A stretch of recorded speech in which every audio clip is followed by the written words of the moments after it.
Fashion শ্ব'ত জিলিকিল সৰুপথাৰৰ নাওজান বিলপথাৰ অঞ্চলৰ এগৰাকী বোৱাৰী 9 নৱেম্বৰ 2022ত গোৱাত অনুষ্ঠিত ডাইৰেক্টৰ কৌস্তভ নাইগান হাজৰিকা আৰু নিকু কে হাজৰিকাই NK মেকআপ এণ্ড বিউটি একাডেমীৰ সহযোগত আয়োজন কৰা ফেশ্বন ষ্টাৰ অফ ইণ্ডিয়া নামৰ ফেশ্বন শ্ব' প্ৰতিযোগিতাত সৰুপথাৰৰ নাওজান বিলপথাৰ গাঁৱৰ সবিতা দাস নামৰ এগৰাকী বোৱাৰীয়ে মিছেছ শাখাৰ গ্লোবেল উইনাৰৰ মুকুট জয় কৰিবলৈ সক্ষম হয়।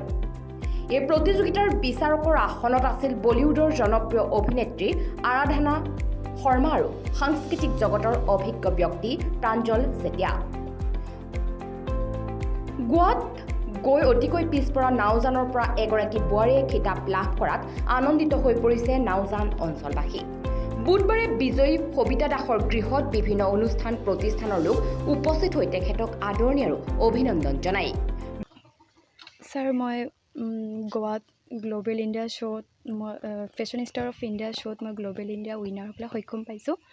মই তাত বহুত ধৰণৰ বহুত ভাল মোক মানে সুবিধা কৰা মোক যাতে মই আগত আগুৱাই যাব সুবিধা দিছে।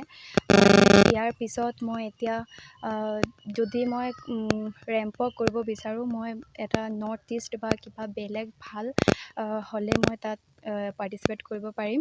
আৰু মই গোৱাৰ পৰা জিকি অহাৰ পিছত মই এতিয়া এংকাৰিং কৰিব পাৰিম। তাৰপিছত মই জাজ হিচাপেও মই কৰিব পাৰিম। তাৰপিছত মই কেটক বেষ্ট ৱৰ্কৰ কাৰণে মোক মাতিব, এতিয়া মোক যাব লাগিব। আৰু আপোনালোকৰ প্ৰগ্ৰামটো অনুষ্ঠিত হৈছিলে কেতিয়া হৈছিলে আৰু কেইটা ৰাউণ্ডত হৈছিলে? আমি ইয়াৰ পৰা 2 তাৰিখে গৈছিলোঁ আৰু শ্ব'টো 7 আৰু 8 তাৰিখে গ্ৰুমিং আছিলে আমাৰ। নৱেম্বৰ। কেইটা ৰাউণ্ডত হৈছিলে? 2টা ৰাউণ্ড হৈছিলে। 9 তাৰিখে ফাইনেল হৈছিলে আমাৰ। 2টা ৰাউণ্ড হৈছিলে। ফাৰ্ষ্ট ট্ৰেডিশ্যনেল হৈছিলে আৰু ছেকেণ্ড ৱেষ্টাৰ্ণ হৈছিলে। ট্ৰেডিশ্যনেলত মই মণিপুৰী ড্ৰেছ পিন্ধিছিলোঁ আৰু ৱেষ্টাৰ্ণত মই লং ব্লেক কালাৰৰ গ্ৰাউণ্ড এটা পিন্ধিছিলোঁ।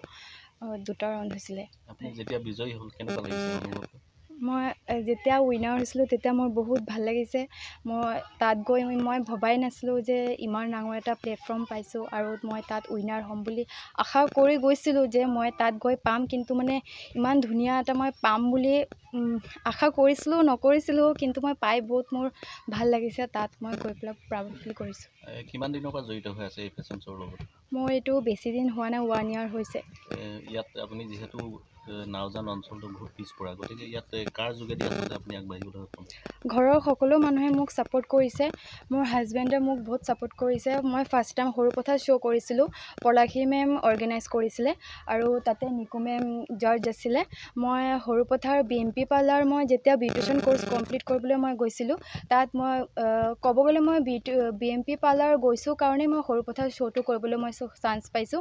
সেইকাৰণে মই যোৰহাটতো কৰিব পাৰিছোঁ, গোলাঘাটতো কৰিব পাৰিছোঁ আৰু সেইকাৰণে মই গোৱাতো যাবলৈ পাৰিছোঁ। গোৱাত প্ৰসেনজিৎ ছাৰ আছিলে আৰু আৰাধনা মেম আছিলে আৰু ডিম্পু দাও আছিলে। টকা পইচাৰ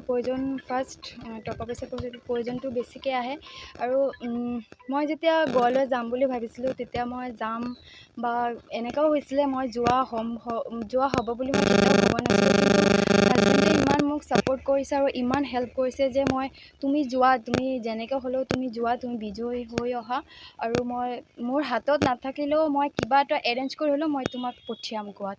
আৰু ট্ৰেইনৰ জাৰ্ণি ভালেই হৈছে, কষ্টও হৈছে, ভালেই হৈছে, কিন্তু ইমান গাত লগা নাই কাৰণ মই তাত ইমান ডাঙৰ এটা গ্লোবেল ইণ্ডিয়া উইনাৰ হ'বলৈ সক্ষম পাইছোঁ কাৰণে মোৰ ভাল লাগিছে। Bureau report UNA।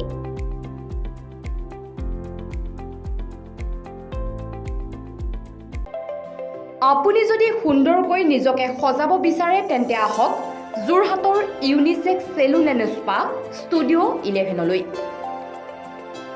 অত্যাধুনিক সা সুবিধাৰে গড় আলিস্থিত ক্ৰিষ্টেল প্লাজাৰ প্ৰথম মহলাত আছে এই চেলুনখন। অত্যাধুনিক আৰু সম্পূৰ্ণৰূপে সুসজ্জিত ইউনিচেক্স পাৰ্লাৰৰ অভাৱ এতিয়া দূৰ কৰিব যোৰহাটস্থিত ষ্টুডিঅ' 11। ইয়াত চুলি কটা, চুলি ৰং কৰা, মসৃণকৰণ, ফেচিয়েল, ষ্টেট কৰা, নখ সম্প্ৰসাৰণ, কইনাৰ ৰূপসজ্জা, মেহেন্দীকে ধৰি বিভিন্ন প্ৰকাৰৰ সেৱা উপলব্ধ। যোগাযোগৰ নম্বৰ 7099041321।